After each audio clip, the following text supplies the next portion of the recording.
La encontraron tirada en el camino de tierra, con los pies descalzos y la ropa hecha jirones. No tenía a dónde ir. No tenía a nadie que la estuviera esperando. Y sin embargo, esa noche, algo dentro de ella eligió no quedarse quieta. Antes de que amaneciera, más de 300 mujeres cerrarían todos los accesos al pueblo. No con armas, con sus cuerpos, con sus voces, con décadas de silencio convertido en una sola palabra que retumbó en cada pared de adobe de la ciénaga. Basta. Y en el centro de todo aquello estaba una mujer de 54 años a quien el mundo entero había descartado. Una mujer invisible. Una mujer que nadie nombraba en las conversaciones importantes. Una mujer que nunca pidió ser heroína, que solo quería sobrevivir una noche más. Lo que no sabía esa noche era que sobrevivir no iba a ser suficiente, que esa noche iba a exigirle algo mucho más difícil. Antes de continuar, cuéntanos desde qué ciudad nos estás viendo hoy. Escríbelo en los comentarios ahora mismo. Y si esta historia te llega al corazón, compártela con alguien que necesita escucharla. Dale like, suscríbete al canal y activa la campana para no perderte ninguna de las historias de las mujeres que triunfaron. Consuelo Ibarra había cargado costales de maíz desde los 8 años. No porque su familia fuera la más pobre del pueblo, aunque lo eran, sino porque en su casa los brazos de una niña no valían menos que los de un adulto, y nadie le preguntó jamás si quería cargar algo diferente. Nació y creció en las afueras de la Ciénaga, un pueblo enclavado entre cerros secos en el interior del país, donde el tiempo avanzaba despacio y las cosas cambiaban todavía más despacio. Las casas eran de adobe con techos de lámina, que en verano se convertían en hornos y en invierno en cajas de resonancia para la lluvia. Las calles eran de adoquín irregular, excepto en el centro, donde el municipio había pavimentado media cuadra frente a la presidencia y el resto seguía siendo tierra que el viento levantaba en polvo cuando pasaba algún vehículo. La única ley real en la Ciénaga era la que dictaba don Abundio Reyes Montalvo desde su hacienda, a 2 kilómetros del pueblo, por el camino de terracería que bordeaba el río Seco. Abundio no era alcalde. No tenía cargo oficial de ningún tipo. Pero era dueño de las 4 empresas que empleaban a la mayoría de los hombres del pueblo, del único molino de granos que servía a 3 comunidades, del almacén de insumos agrícolas, donde los campesinos compraban a crédito todo lo que necesitaban para sembrar, y del pozo de agua que abastecía a la Ciénaga y a 2 rancherías vecinas. Era, en todos los sentidos que importaban, el dueño del pueblo. No de manera oficial. Oficial hubiera sido demasiado visible. De la manera que es más difícil de combatir, a través de la dependencia. Cuando alguien te debe el trabajo, el agua, el crédito y la semilla, no necesitas tener ningún título para que te obedezcan. Cuando Abundio hablaba en las reuniones del pueblo, la sala se ponía en silencio. Cuando Abundio opinaba sobre algún asunto del municipio, el presidente municipal asentía antes de que terminara la frase.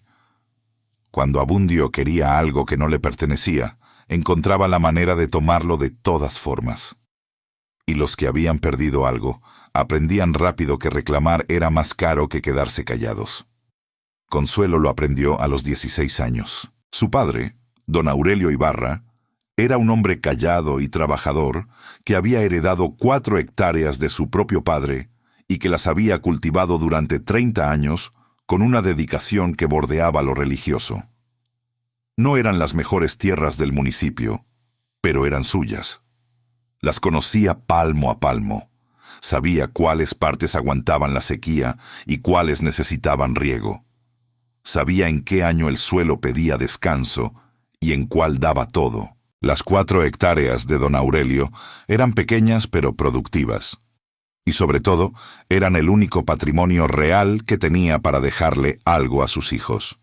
El problema fue que las 4 hectáreas de don Aurelio quedaban justo en el camino que Abundio Reyes quería usar para ampliar su hacienda hacia el oriente. Lo que pasó después Consuelo lo supo por fragmentos, porque tenía 16 años y porque los adultos en esa época tenían la costumbre de no explicarle las cosas importantes a los jóvenes, como si no explicarlas fuera una forma de protegerlos. Un notario llegó desde la ciudad. Un notario que don Aurelio no había llamado y que llegó con papeles ya preparados. Hubo una reunión en la hacienda de Abundio, a la que don Aurelio fue solo, sin testigos de su parte, y de la que regresó esa tarde con una expresión en la cara que Consuelo nunca olvidaría. No era tristeza. Era algo más profundo y más frío. Era la expresión de alguien que acaba de entender que el mundo en que creía vivir era diferente del mundo real. Las tierras pasaron a nombre de Abundio Reyes Montalvo en el registro de la propiedad antes de que terminara el mes. Don Aurelio nunca habló de eso con sus hijos. Nunca explicó lo que había pasado en esa reunión. Nunca dijo en voz alta la palabra que describía lo que le habían hecho. Pero dejó de salir por las mañanas con el paso que tenía cuando iba a trabajar su tierra. Dejó de hablar de las lluvias y de la siembra. Dejó de sentarse en el patio a ver el atardecer en la dirección en que quedaban sus 4 hectáreas. Empezó a enfermar de una enfermedad que el médico del pueblo nombró como problemas del corazón, pero que Consuelo siempre supo que era otra cosa. Era el tipo de enfermedad que no viene de adentro del cuerpo, sino de afuera. La que entra cuando le quitan a alguien lo único que le daba razón para madrugar. Don Aurelio murió 2 años después. Consuelo tenía 18. Enterró a su padre con las manos que desde los 8 años habían acarreado sus costales. Y juró en voz baja, frente a la cruz de madera sin nombre en el cementerio del pueblo, que algún día aquello tendría consecuencias. Pero los años pasan diferente cuando una mujer no tiene con qué pelear. Se casó a los 20 con Fermín Castellanos, que era el tipo de hombre que en un pueblo pequeño parece una buena opción, porque trabaja y no grita en público, y trae dinero a la casa los viernes.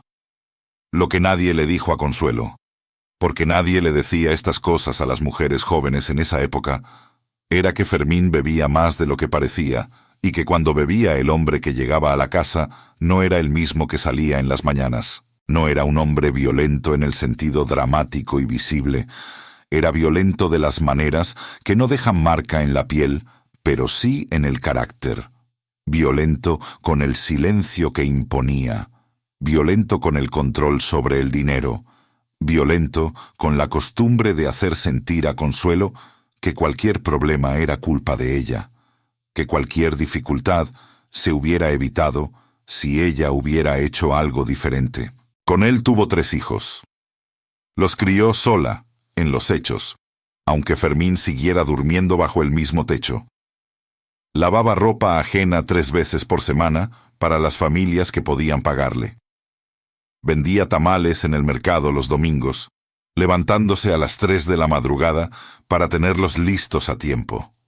Cuidaba enfermos por las noches cuando alguna familia del pueblo necesitaba ayuda y no tenía dinero para una enfermera.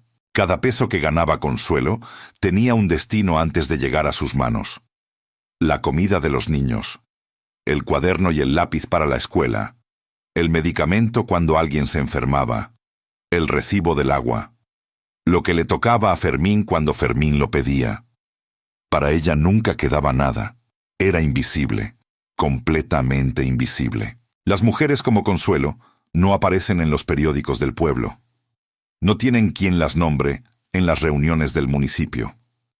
No existen en los registros de nadie, excepto como esposas de, madres de, hijas de.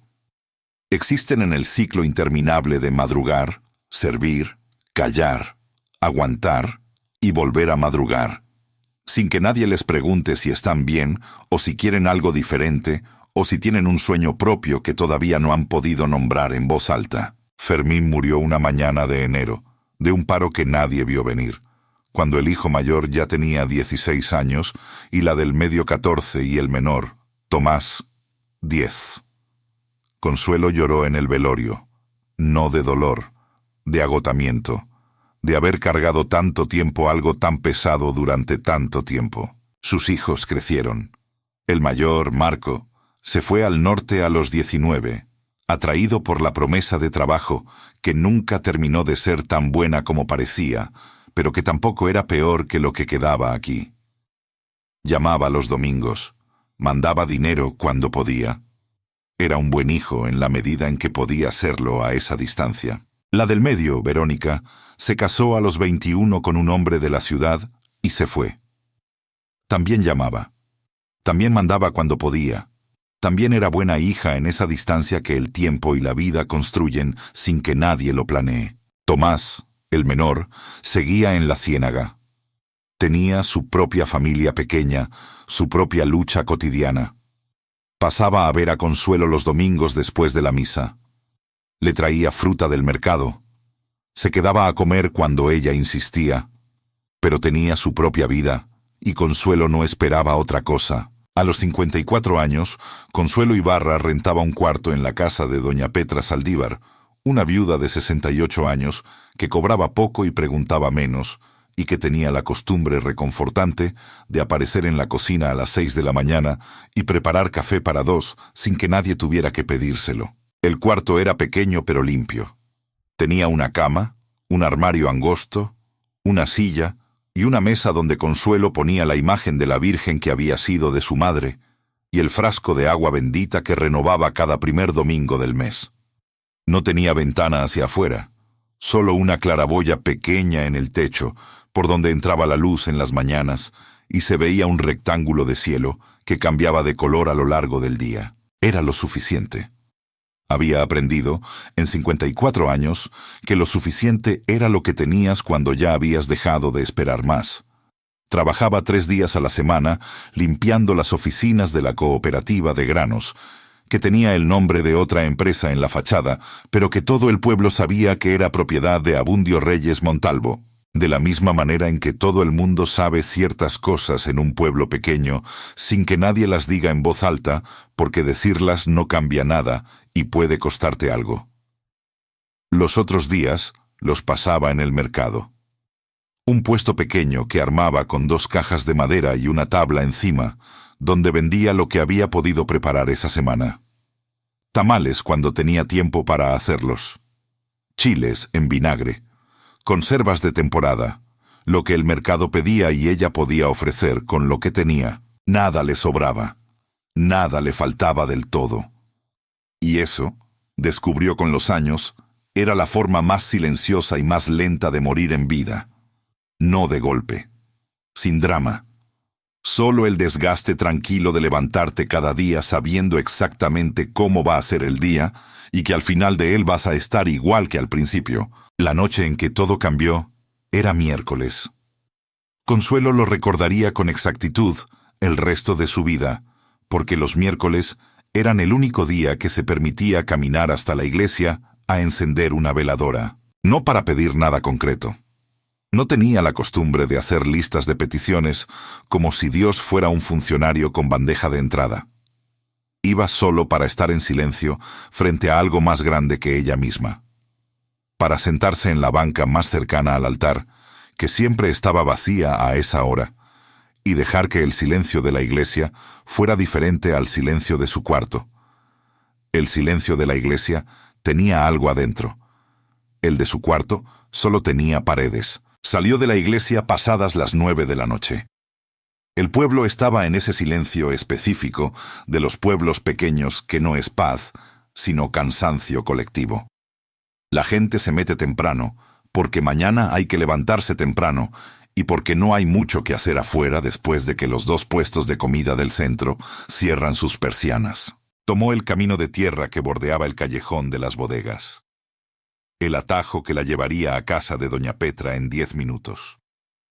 No era el camino que habría elegido de día, y de noche le gustaba todavía menos, pero tenía los pies cansados, y el camino largo hubiera añadido 20 minutos. Las bodegas del callejón eran construcciones viejas de lámina y adobe que habían servido para almacenar granos y herramientas en la época en que el pueblo tenía más movimiento comercial.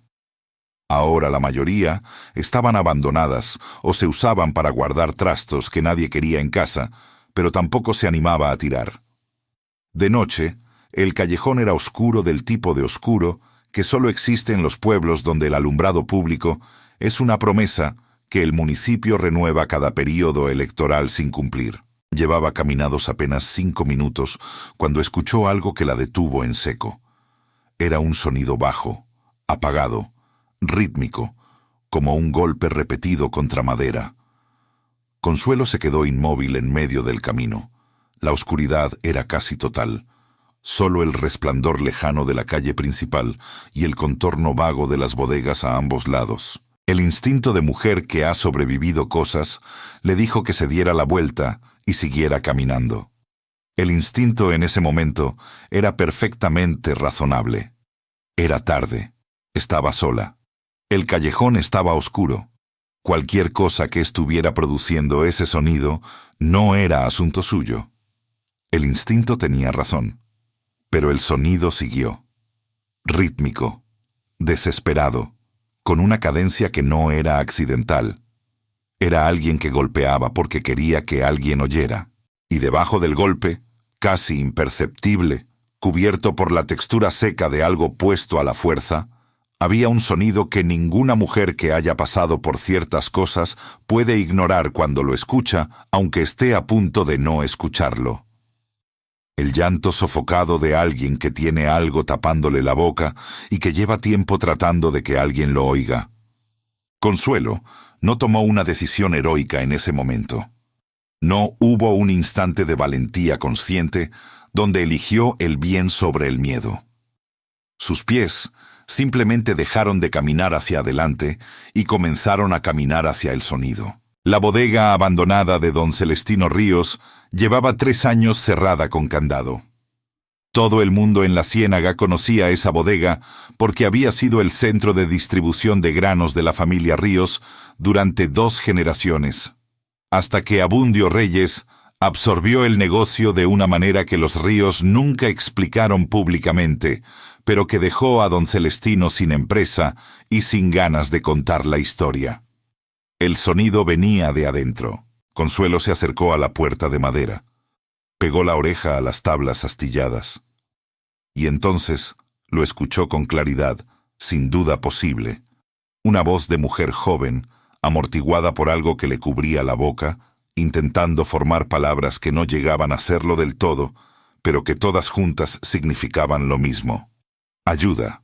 Por favor. Alguien. Ayuda. Buscó con los ojos en la oscuridad del callejón en ambas direcciones. No había nadie. Las ventanas de las casas más cercanas estaban apagadas. La calle principal quedaba a media cuadra, y el ruido de ahí era el ruido de siempre. La televisión encendida en algún cuarto, un perro ladrando a lo lejos. El candado era grande y macizo. Consuelo lo examinó a tientas. No lo iba a abrir con las manos.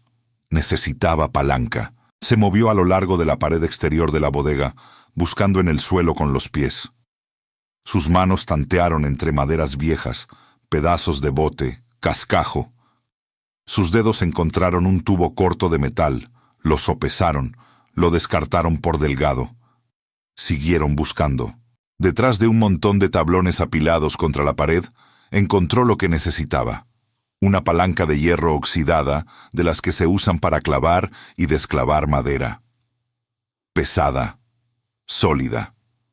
Del tipo de herramienta que en manos que saben usarla puede hacer lo que ninguna fuerza sola puede hacer. Consuelo sabía usar sus manos. 54 años de cargar, lavar, amasar, jalar y empujar le habían dado brazos que no parecían lo que eran hasta que tenían que serlo. Metió el extremo de la palanca entre el argollón del candado y la madera de la puerta. Apoyó todo su peso sobre el hierro. Los pies bien plantados en el suelo. Las manos apretadas alrededor del metal frío. Los músculos de sus brazos, de su espalda, de sus piernas, todos acumulados en décadas de trabajo que nadie había visto, porque el trabajo de las mujeres como ella no se ve. Se tensaron al mismo tiempo. La madera crujió. El argollón cedió con un chirrido metálico que le pareció que iba a despertar a todo el callejón. El candado cayó al suelo. La puerta se abrió hacia adentro. El primer olor fue de encierro. de sudor y miedo y poco aire, de alguien que llevaba horas ahí adentro con el corazón desbocado y los pulmones pidiéndole más oxígeno del que el espacio le daba. Consuelo encendió el encendedor que siempre cargaba consigo para las veladoras. Levantó la llama hacia la oscuridad del interior, en el rincón más alejado de la bodega, encogida entre costales de cemento viejos, con la pintura descascarada, con las manos atadas a sus espaldas con alambre de amarre y un trapo grueso metido a la fuerza en la boca, estaba una muchacha de no más de 18 años. Tenía el vestido de trabajo roto en el hombro. Tenía una marca rojiza en la mejilla derecha del tipo que deja una mano cuando golpea con la palma abierta. Tenía el cabello pegado a la cara por el sudor. Y tenía los ojos más asustados que Consuelo había visto en toda su vida, incluidos los propios en ciertos momentos de los que no le gustaba acordarse. Cuando la llama la iluminó, la muchacha se retorció hacia atrás instintivamente, golpeando la espalda contra la pared de la bodega. El miedo antes de poder ver quién la sostenía. «Soy una mujer», dijo Consuelo en voz baja, arrodillándose en el suelo frente a ella. «Vine sola. No hay nadie más. Te voy a soltar». La muchacha la miró. Tardó un momento en que sus ojos procesaran lo que veían. Luego, muy despacio, dejó de forcejear. Con los dedos torpes en la oscuridad y usando el filo de una piedra plana que encontró en el suelo de la bodega, Consuelo trabajó el alambre durante casi 2 minutos. Era alambre de amarre, del grueso, del que se usa para cerrar pacas de alfalfa, y quien lo había puesto, lo había hecho con la intención de que no cediera fácil. Cedió de todas formas, porque Consuelo tenía paciencia, y porque la palanca de hierro que había dejado en la puerta todavía servía para doblar el alambre donde no alcanzaba el filo de la piedra. Cuando le quitó el trapo de la boca, la muchacha soltó un sollozo tan largo y tan contenido que sonó como algo que llevaba horas esperando salir y que al salir por fin cambió el peso del aire en la bodega. «Gracias», susurró. «Gracias, señora. Gracias a Dios». Consuelo le frotó las muñecas con cuidado, mirando las marcas rojas que el alambre había dejado en la piel. Le preguntó cómo se llamaba. «Remedios», dijo la muchacha. «Remedios Alcántara. Soy de aquí». Consuelo la conocía de vista. Era la hija de Rafael Alcántara, la señora que vendía flores en la entrada del mercado los fines de semana, con esa manera tranquila que tienen ciertas personas de ocupar su espacio en el mundo sin molestar a nadie. Remedios había estudiado fuera del pueblo, decían. Había regresado hacía unos meses a trabajar. «¿Quién te metió aquí?», preguntó Consuelo. La muchacha no respondió de inmediato. Miró hacia la puerta abierta de la bodega con un terror que no era solo el terror del momento que acababa de pasar.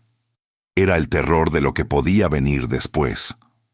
El terror de alguien que sabe que el peligro no terminó cuando se abrió la puerta. «Tenemos que irnos, señora», dijo Remedios. «Ellos vuelven». Dijeron que volvían antes de que amaneciera. Consuelo le ayudó a ponerse de pie. Las piernas de la muchacha temblaban. Se recargó contra la pared unos segundos antes de poder sostenerse sola. «¿Quiénes son ellos?», insistió Consuelo. Remedios la miró. Y en esa mirada Consuelo reconoció algo que había visto antes en otras caras, incluyendo la suya propia, frente a algún espejo en ciertos momentos. Era la expresión de alguien que sabe que decir la verdad en voz alta puede ser más peligroso que guardarla adentro. Que ha aprendido que el silencio, aunque duele, a veces es lo único que tienes para protegerte. «Los hombres de Don Abundio», dijo al fin, en un susurro tan pequeño que casi no fue voz. El mundo se detuvo por un segundo dentro de la cabeza de Consuelo. Don Abundio. El mismo hombre que había tomado las tierras de su padre 38 años atrás. El mismo cuyas oficinas ella limpiaba 3 veces por semana a cambio de un salario que alcanzaba para sobrevivir, pero no para vivir. El mismo al que todo el pueblo saludaba en la misa del domingo como si fuera un hombre normal entre hombres normales. ¿Por qué a ti?, preguntó Consuelo. Remedios tragó saliva. Explicó con la voz todavía quebrada, pero con una claridad que sorprendió a Consuelo, porque era la claridad de alguien que había tenido horas encerrada para ordenar lo que sabía y decidir qué hacer con ello. Llevaba 6 meses trabajando en la notaría del licenciado Fuentes, el único notario de la Ciénaga, que resultaba ser el hombre de confianza de don Abundio para todos sus asuntos legales y que tenía la costumbre de no hacer preguntas sobre los documentos que le llegaban a firmar siempre que los números al final del mes cuadraran bien. 3 semanas atrás, archivando expedientes en el cuarto del fondo, Remedios había encontrado una carpeta que no debería haber estado en el lugar donde estaba. Una carpeta con un rótulo de fecha vieja que no correspondía al año en que estaba archivada. La curiosidad, o quizás algo más que curiosidad, la había llevado a abrirla. Adentro había copias de escrituras. 23 escrituras de propiedades en la Ciénaga y las rancherías vecinas. Todas con algo que quien no supiera leer documentos legales no vería, pero que a Remedios, que había estudiado para eso y que tenía la clase de mente que no descansa hasta que entiende por qué algo no cuadra, le saltó a los ojos desde la primera página. Firmas que no coincidían con las originales en el registro público. Sellos con fechas que habían sido alteradas de maneras sutiles, pero verificables si se comparaban con el registro municipal. Testigos que firmaban sobre nombres de personas que habían muerto años antes de la fecha del documento. 23 escrituras. 23 familias del pueblo y de los ranchos vecinos que habían perdido tierras, solares, propiedades, de maneras que en los documentos oficiales parecían transacciones legales, pero que en los hechos habían sido otra cosa. Remedios había sacado copias de todo. Las había guardado fuera de la notaría, en un lugar que solo ella conocía. Y cuando el licenciado Fuentes, al día siguiente, entró al cuarto del fondo y revisó la carpeta con una manera de hacerlo que no era revisión, sino inspección, Remedios supo que él sabía que alguien había estado ahí. Y supo que en ese pueblo, en ese contexto, la única persona nueva que podía haber estado en ese cuarto era ella. Esa misma noche, 2 hombres que Remedios no conocía de nombre, pero sí de vista, de haberlos visto entrando y saliendo de la hacienda de Abundio en las camionetas con vidrios polarizados que nadie en el pueblo preguntaba para qué eran, la esperaron en la calle cuando salía del mercado de regreso a su casa. La subieron a una camioneta, la trajeron a la bodega.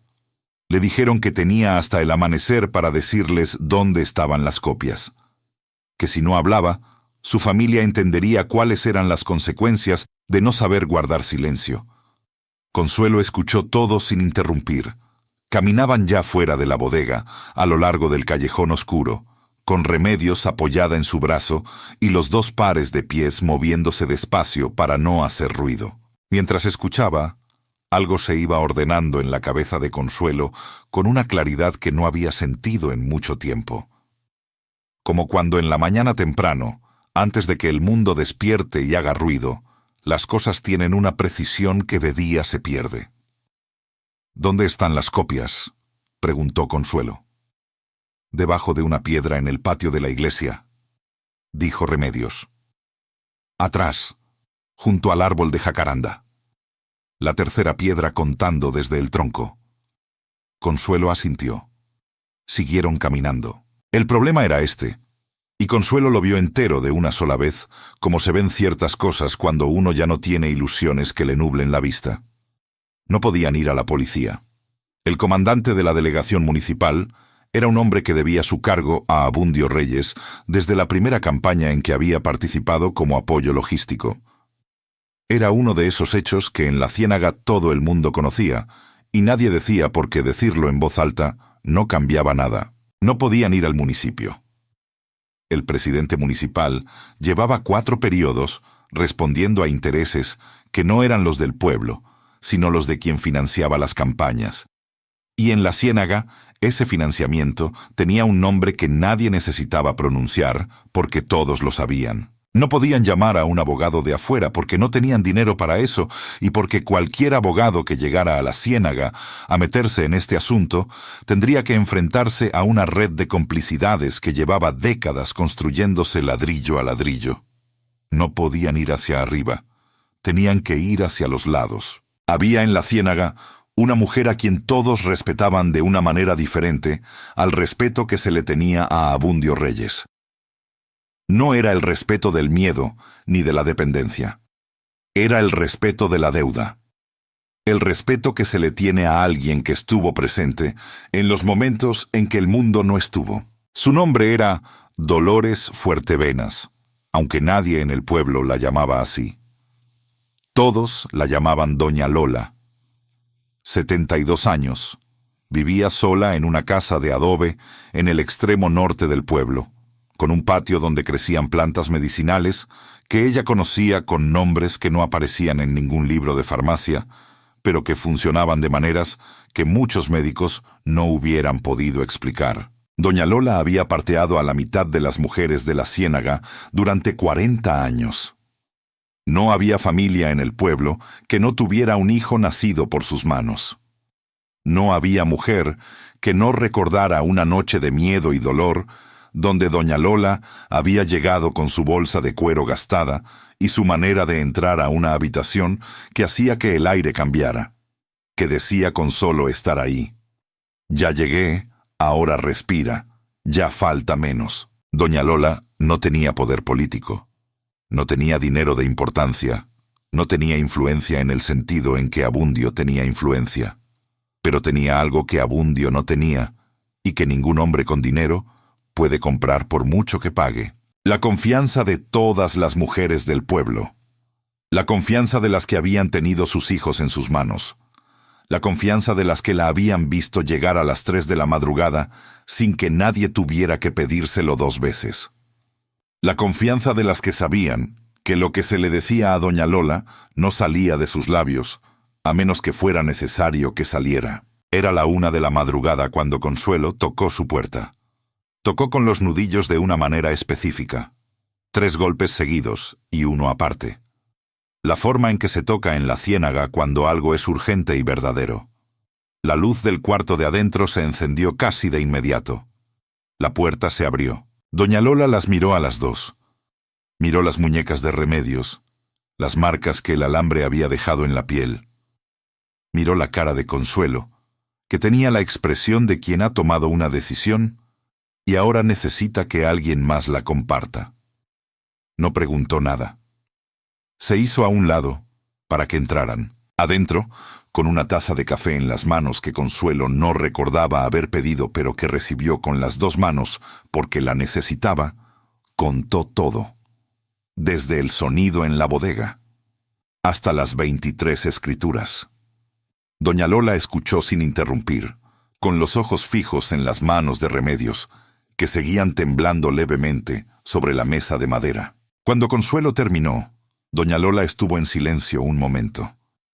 El tipo de silencio que no es vacío, sino lleno de algo que se está procesando. Luego se levantó, fue a su cuarto, y volvió con un cuaderno de tapas de hule negro gastadas que parecía tener años de estar siendo llenado. Empezó a pasar páginas con calma. Consuelo pudo ver, de reojo, que estaba lleno de nombres y números de teléfono escritos a mano, algunos con anotaciones al margen, algunos subrayados con lápiz rojo. Doña Lola se detuvo en una página. Pasó el dedo por varias líneas. Luego levantó la vista. «Voy a hacer unas llamadas», dijo. «¿A esta hora?», preguntó Consuelo. «A esta hora», confirmó doña Lola, con la tranquilidad de quien ha atendido partos a las 4 de la mañana durante 40 años y sabe que las horas importantes no respetan el reloj. Las llamadas que hizo doña Lola esa noche no eran llamadas a autoridades ni a periodistas, eran llamadas a mujeres. A Esperanza Montiel, maestra jubilada de 30 años frente a un salón, que ahora dirigía el grupo de catequesis, pero que antes de eso había estudiado 2 años de Derecho en la ciudad, y que tenía la clase de mente ordenada que no descansa hasta que los papeles cuadran. A Carmela Urdiales, dueña del único restaurante que quedaba en el pueblo, que conocía a todo el mundo porque todo el mundo en algún momento había necesitado sentarse en su mesa, y que sabía, con la precisión de quien lleva décadas escuchando conversaciones entre platos, que debía quién a quién en la ciénaga. A Yolanda Becerra, que tenía un primo en la Fiscalía del Estado Capital, no un contacto institucional, un primo. Alguien que le debía una deuda de las que no se pagan con dinero, sino con cosas que pesan más que el dinero.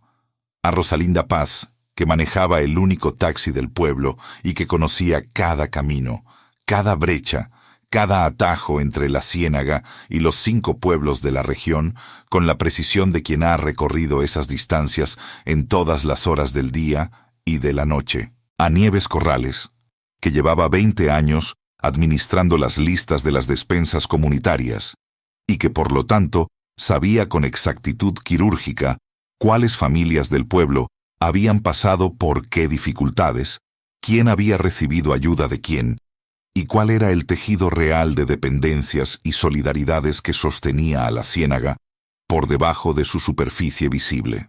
Doña Lola llamó a cada una de ellas antes de las 2 de la madrugada. A cada una le dijo lo mismo. «Necesito que vengas a mi casa ahorita. Es serio. Ven». Ninguna preguntó cuánto iba a tardar. Ninguna dijo que estaba dormida, aunque todas lo estaban. Todas llegaron antes de que pasara media hora. Consuelo las veía llegar desde la mesa de doña Lola, algunas en camisón y rebozo, con el cabello todavía en el trenzado de dormir. Algunas con el saco encima del pijama. Todas con el mismo gesto en la cara, que no era de susto, sino de algo más difícil de nombrar. Como el reconocimiento de algo que se había estado esperando sin saber que se esperaba. Antes de que llegaran todas, Consuelo y Remedios habían salido a la iglesia. Al patio de atrás, que a esa hora estaba oscuro y vacío, con el silencio particular que tienen los espacios sagrados de noche. Al árbol de jacaranda. A la tercera piedra, contando desde el tronco. Debajo de ella, envueltas en una bolsa de plástico sellada con cinta adhesiva, estaban las copias de las escrituras. 23 documentos, 23 familias, 23 historias de algo que les habían quitado de maneras que en el papel parecían legales, pero que en los hechos habían sido otra cosa. Entre ellas, la escritura original de las 4 hectáreas de su padre. Consuelo sostuvo ese papel bajo la luz del encendedor durante un momento que no supo cuánto duró. Sintió algo en el pecho que no supo nombrar en ese instante. No era alegría. Era más parecido a la sensación de encontrar algo que habías perdido hace tanto tiempo, que ya habías dejado de buscarlo activamente, pero que nunca habías dejado del todo de esperar encontrar. De vuelta en la casa de doña Lola, Esperanza Montiel revisó los 23 documentos durante 40 minutos, con sus lentes de media luna y un lápiz con el que anotaba en su libreta. Cuando terminó, se quitó los lentes, los dobló con cuidado y miró a las mujeres reunidas alrededor de la mesa. «Esto es suficiente para presentar una denuncia formal que no puedan ignorar si llega con el respaldo correcto y con el ruido correcto», dijo. «No es un juicio ganado. Es el principio de uno. Pero es real. Está documentado. Y quien lo revisó no va a poder decir que no vio las irregularidades». «El ruido correcto», repitió Carmela Urdiales, con una sonrisa que Consuelo no había visto en una cara femenina desde hacía mucho tiempo. No era la sonrisa de alegría. Era la sonrisa de alguien que por fin tiene en las manos algo que durante mucho tiempo no tuvo. El problema más inmediato era Remedios. Los hombres de Abundio iban a volver a la bodega antes del amanecer. Cuando encontraran la puerta forzada y la muchacha desaparecida, iban a saber que alguien la había sacado. Y en un pueblo donde todo el mundo conoce a todo el mundo, saber que alguien la había sacado era casi equivalente a saber quién la había sacado. Rosalinda Paz propuso lo primero: sacar a Remedios del pueblo en su taxi antes de que amaneciera. Llevarla a casa de una familiar en San Cristóbal, donde nadie de la ciénaga tuviera cómo dar con ella, hasta que los documentos estuvieran en manos de alguien que no pudiera ignorarlos sin consecuencias. Pero eso dejaba a Consuelo expuesta. Todos los ojos en la habitación se volvieron hacia ella. Consuelo pensó en su cuarto en casa de doña Petra. Pensó en su rutina de 3 días limpiando las oficinas de la cooperativa. Pensó en los 54 años de cargar lo que le tocaba sin que nadie le preguntara si estaba cansada. Y pensó en las 4 hectáreas. «Yo me quedo», dijo. Nieves Corrales la miró con cuidado. «Si te quedas y ellos identifican que fuiste tú, vas a estar enfrentando a esa gente sola». «No», dijo doña Lola, desde el rincón donde había estado callada, escuchando con los brazos cruzados sobre el pecho. «No va a estar sola. Ninguna de nosotras va a estar sola a partir de esta noche». Eso se terminó. Lo que pasó en las siguientes 3 horas fue algo que Consuelo describiría después como lo más sorprendente de una noche que había estado llena de cosas sorprendentes. Nieves Corrales abrió su libreta de despensas comunitarias, la que tenía el nombre de cada familia del pueblo y de las rancherías vecinas, y empezó a hacer llamadas. No a todas las familias, solo a las 23, cuyos nombres aparecían en los documentos de las escrituras. Pero Carmela Urdiales añadió algo que Nieves no había incluido en su primer cálculo. Detrás de cada escritura irregular había una mujer. Una madre que había visto a su marido firmar bajo presión. Una abuela que había intentado explicar que algo estaba mal y nadie había escuchado. Una hija que había heredado la deuda emocional de una pérdida que la familia nunca había podido nombrar en voz alta. Y esas mujeres, dijo Carmela, llevaban años guardando ese dolor sin saber que había otras en el mismo pueblo que guardaban el mismo. En cuartos separados, en silencios separados, sin saber que no estaban solas. Llamaron a las mujeres. A las 4 de la madrugada, la pequeña sala de doña Lola ya no alcanzaba para todas. Se habían desbordado hacia el patio, hacia la calle de tierra frente a la casa. Mujeres de todas las edades, algunas con niños pequeños dormidos cargados a la espalda, algunas todavía con el rosario en la mano desde el momento en que la llamada las había encontrado, porque tampoco ellas dormían bien a esas horas. Consuelo estaba en el centro de todo aquello, sin haberlo planeado ni buscado. No era una líder. Nunca había sido una líder. No tenía discursos ni argumentos preparados, ni la costumbre de pararse frente a grupos de personas a decir lo que pensaba. Era una mujer que había ido a encender una veladora un miércoles por la noche y que había escuchado un golpe en una puerta. Pero estaba ahí. Y eso, descubrió esa noche, era suficiente para que las demás también estuvieran. Esperanza Montiel organizó lo que vino después, con la misma eficiencia con que había dado clase durante 30 años. Dividió a las mujeres en grupos. Asignó a cada grupo un punto estratégico del pueblo. Las 4 entradas principales. El camino al rancho de Abundio. La calle frente a la delegación municipal. El acceso al camino de terracería que era la única salida directa hacia la carretera. No con violencia, explicó Esperanza, con la voz tranquila de quien está acostumbrada a que la escuchen. Con presencia. Estamos aquí y todo el pueblo va a saber que estamos aquí. Que ya no estamos en nuestras casas calladas, que salimos. Mientras tanto, Yolanda Becerra ya había llamado a su primo en la Fiscalía Estatal. No para pedir un favor, para pagar una deuda. Le dijo, con palabras precisas y sin adornos, lo que tenían, los documentos, los nombres de las familias afectadas, las irregularidades específicas que Esperanza había identificado. Y le dijo que si la fiscalía no mandaba a alguien a la ciénaga antes de que amaneciera, esos documentos iban a estar en la redacción del periódico regional a las 8 de la mañana. Y su nombre iba a figurar en la historia como el funcionario que tuvo la información y eligió no actuar. El primo de Yolanda llegó con 2 agentes en un vehículo sin marcas a las 5:45 de la mañana. Para entonces, 312 mujeres cerraban cada acceso a la ciénaga, no con violencia, con sus cuerpos, con la decisión de no moverse.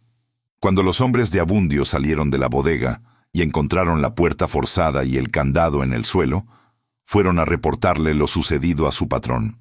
Abundio Reyes Montalvo salió de su hacienda en su camioneta a las 5:30 de la mañana, seguro de que esto era un inconveniente que se resolvería de la misma manera en que había resuelto todos sus inconvenientes en 40 años, con dinero, con amenaza, con la certeza de que en la ciénaga nadie tenía ni los medios ni el valor para enfrentársele de verdad. En el primer acceso al pueblo lo estaban esperando 47 mujeres paradas en el centro del camino. Su chofer tocó el claxon. Las mujeres no se movieron. Abundio bajó de la camioneta. Caminó hacia el grupo con la manera de caminar de quien está acostumbrado a que la gente se haga a un lado cuando se acerca. Miró a las mujeres, miró sus caras, y encontró en esas caras algo que no había encontrado antes en ninguna de las veces en que había tenido una conversación difícil en este pueblo: la ausencia total del miedo que lo había sostenido durante décadas. Consuelo estaba en la primera fila. Abundio la miró. Tardó un segundo en reconocerla. Cuando la reconoció, intentó el gesto de quien va a sonreír con desdén, el gesto de quien va a decir algo que reduce al otro a su lugar. «Consuelo», dijo, en el tono con que se habla a un mueble, «hazte a un lado. Esto no es asunto tuyo». «Sí lo es», dijo Consuelo. «Las tierras de mi padre están entre esos documentos. Y llevo 38 años esperando que alguien le pusiera nombre a lo que te hiciste de ellas». Abundio la miró un momento. Luego miró al grupo. Luego miró más allá, hacia el interior del pueblo, y vio luces encendidas en todas las casas a una hora en que normalmente todo debería estar oscuro y quieto. Hizo el ademán de dar media vuelta. Don Abundio era el agente de la Fiscalía Estatal, de pie junto a su vehículo, con la identificación en la mano y otros 2 agentes a sus lados. «Necesitamos que nos acompañe para tomar su declaración en relación a una denuncia formal presentada esta madrugada. Lo que vino después tomó meses. No fue rápido, ni limpio, ni sin tropiezos. Abundio tenía abogados pagados para retrasar. Tenía contactos en varios niveles del sistema construidos durante décadas. Tenía dinero para comprar silencios y tiempo, pero había algo que ya no tenía. Los documentos estaban en manos de la Fiscalía Estatal. Estaban también, gracias al trabajo de Yolanda, en manos de un periodista del diario regional, que publicó la primera nota 4 días después de esa madrugada. Estaban en manos de Esperanza Montiel, que organizó a las 23 familias y las ayudó a presentar sus denuncias individuales de manera que el expediente creciera y se hiciera demasiado grande para ser archivado sin consecuencias. Y estaban sobre todo en la memoria de cada mujer que esa noche había salido de su casa a las 4 de la madrugada para pararse en medio de un camino sin más arma que su propio cuerpo y la decisión de no moverse. La memoria no se puede comprar. La memoria no se puede archivar. La memoria de 312 mujeres que habían elegido salir esa noche era el documento que ningún abogado de Abundio Reyes iba a poder invalidar. Consuelo no se volvió famosa. No salió en televisión nacional. No recibió ningún reconocimiento oficial de ninguna institución. Lo que recibió fue diferente. 8 meses después de aquella noche de miércoles, un juez emitió una resolución que declaraba nulas las escrituras irregulares en los casos donde la documentación de respaldo había sido insuficiente o fraudulenta. La resolución cubría 17 de los 23 casos. Los otros 6 siguieron en proceso. Entre los 17 casos resueltos estaba el de las 4 hectáreas de su padre. Las tierras volvieron al nombre de la familia Ibarra, a nombre de Consuelo, porque ella era la única heredera directa viva.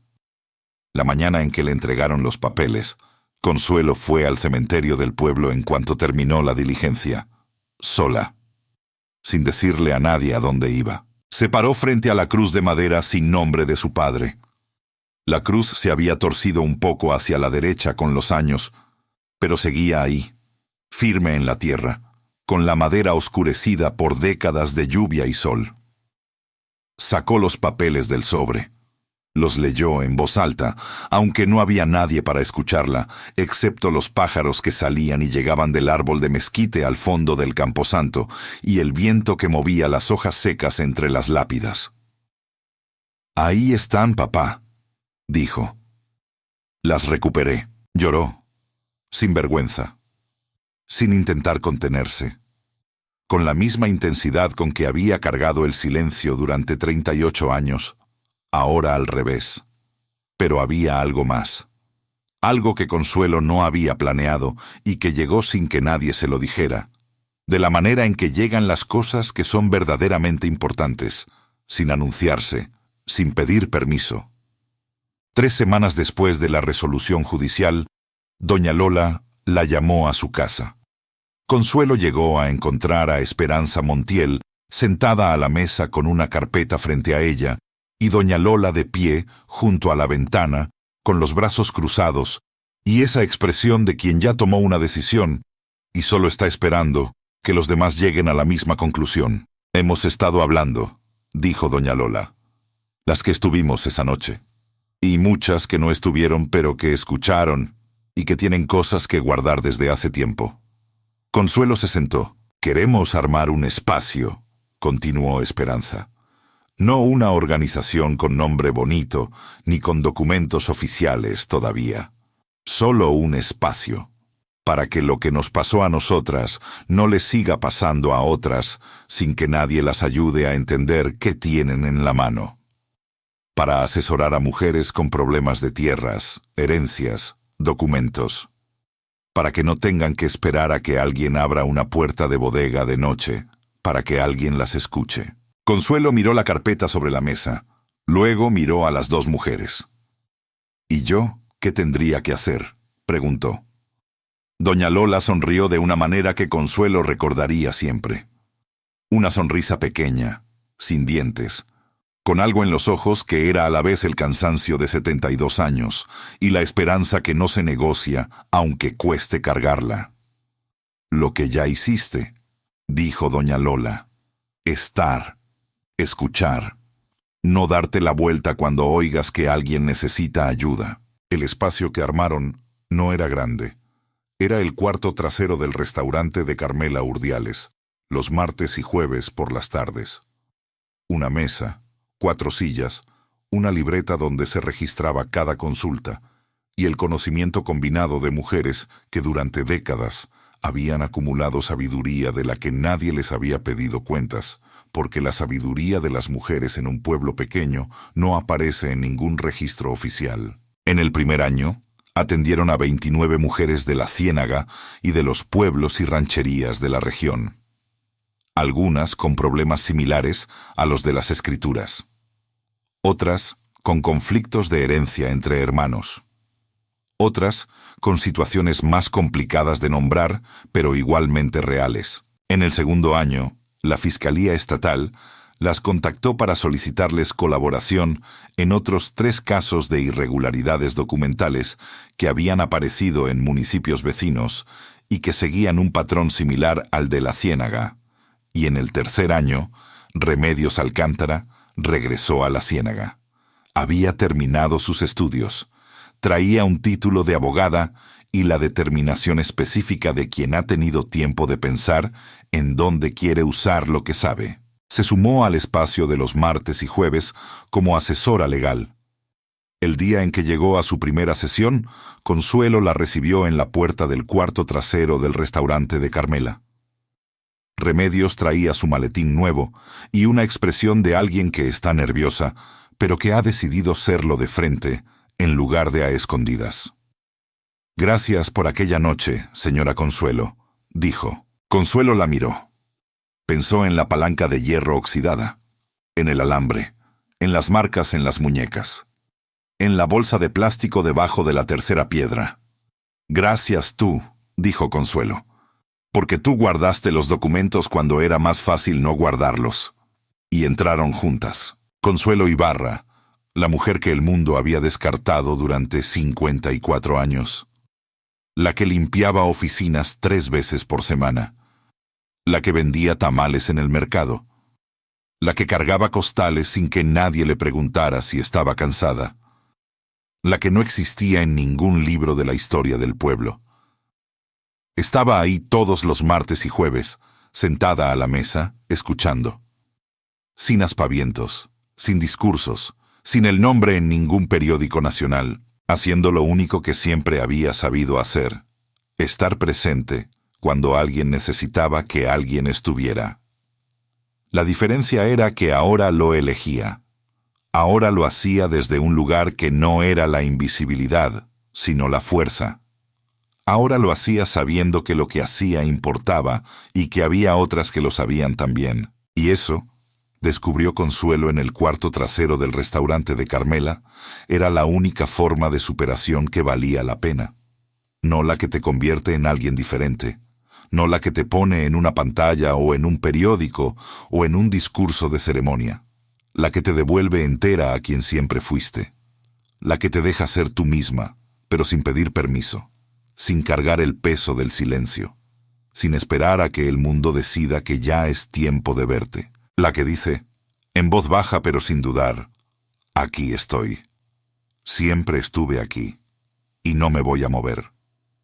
Si esta historia te tocó el corazón, si viste en Consuelo a alguien que conoces, a tu madre, a tu abuela, a ti misma en algún momento de tu vida, comparte este video ahora mismo con esa persona, que llegue a quien necesita escucharla. Dale like para que el canal pueda seguir trayendo estas historias de mujeres que triunfaron. Suscríbete y activa la campana para que no te pierdas ninguna. Y cuéntanos en los comentarios desde qué ciudad nos estás viendo hoy. Tu mensaje importa. Cada ciudad que aparece en los comentarios nos dice que hay alguien ahí que necesitaba esto. Gracias por estar aquí con nosotras. Hay algo que Consuelo nunca contó en las sesiones de los martes y jueves. Algo que guardó para ella durante mucho tiempo. No por vergüenza, sino porque había cosas que pertenecen al silencio interior de una persona y que no necesitan ser compartidas para ser reales. La noche en que entró a la bodega a escuchar ese golpe contra la puerta, Consuelo no estaba bien. No en el sentido visible y dramático. En el sentido profundo y silencioso que nadie nota, porque las mujeres como ella aprenden desde niñas a funcionar por fuera, aunque por dentro algo esté muy quieto y muy cansado. Y esa tarde, antes de ir a encender la veladora, había recibido una llamada de Verónica, su hija del medio. Una llamada corta, de las que tienen mucho en lo que no dicen. Verónica le había contado que Marco, el mayor, había tenido problemas con el trabajo en el norte y que no iba a poder mandar dinero ese mes. Que ella tampoco podía porque tenían gastos imprevistos. Que ojalá Consuelo estuviera bien, que ya iban a hablar más. Consuelo había colgado el teléfono y había estado sentada en su cuarto durante 20 minutos, mirando la imagen de la Virgen sobre la mesa y pensando, con la honestidad que solo se permite uno cuando nadie lo está viendo, que ya llevaba mucho tiempo cargando un peso que no se repartía con nadie y que no sabía cuánto más iba a poder cargar. Luego se levantó, se puso el rebozo y fue a la iglesia a encender la veladora. No porque tuviera fe de la que resuelve las cosas, sino porque la fe de Consuelo era de otro tipo. Era la fe de ir a un lugar y estar en silencio frente a algo más grande y dejar que ese silencio hiciera lo que ella sola no podía hacer. Esa noche, al salir de la iglesia, el peso seguía ahí.